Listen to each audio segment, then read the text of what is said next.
পত্রপত্রিকা খুললেই আজকাল ইন্টারভিউ নামক একটি ব্যাপার চোখে পড়ে। ইন্টারভিউগুলো সাধারণত দু ধরনের হয়। ১. সহজিয়া ইন্টারভিউ, যাতে থাকে সহজ সহজ প্রশ্ন। ২. কঠিনিয়া, বাংলা ব্যাকরণের ত্রুটি হলে ক্ষমা প্রার্থনীয় ইন্টারভিউ, যাতে থাকে কঠিন কঠিন প্রশ্ন, যেগুলোর উত্তরদাতার জানা থাকার কোনো কারণই নাই। আসল উদ্দেশ্য হল উত্তরদাতাকে বেকায়দায় ফেলা।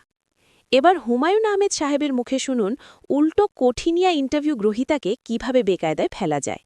আমার ইন্টারভিউ নিতে এলেন এক রিপোর্টার। তার ভাবভঙ্গি দেখেই বুঝলাম অবস্থা ভালো না। এই লোক এসেছে আমাকে বেকায়দায় ঠেলে ফেলবার জন্য। কাজে উত্তরের ধরন পাল্টে দিলাম, নমুনা দিচ্ছি। আপনি কি স্বীকার করেন এ পর্যন্ত যা লিখেছেন সবই বাজে মাল? কেন স্বীকার করব না কেন? এটা তো লুকিয়ে রাখার কোনো ব্যাপার না, সবই রদ্দি মাল, পচা জিনিস। আপনার কথাগুলো কিন্তু বেশিরভাগই হালকা। কারেক্ট।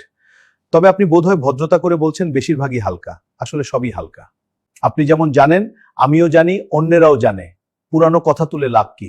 জীবন সম্বন্ধে আপনার কোনো বোধ নেই। খুবই সত্য কথা। নাট্যকার হিসেবেও আপনি ব্যর্থ, কারণ এখন পর্যন্ত কোনো নাটকে সমাজের প্রতি কোনো কমিটমেন্ট আপনি দেখাতে পারেননি। 100% খাঁটি কথা। আমার নাটক মানেই ফালতু বিনোদন। ভদ্রলোক যা বলেন আমি তাতেই রাজি হয়ে যাই। ইন্টারভিউ আর কিছুতেই জমে না। উত্তরতে তিনি বলেন, আপনার এই সাক্ষাৎকার ছাপার কোনো মানে হয় না, কেউ ইন্টারেস্ট পাবে না, এটা ছাপা হবে না।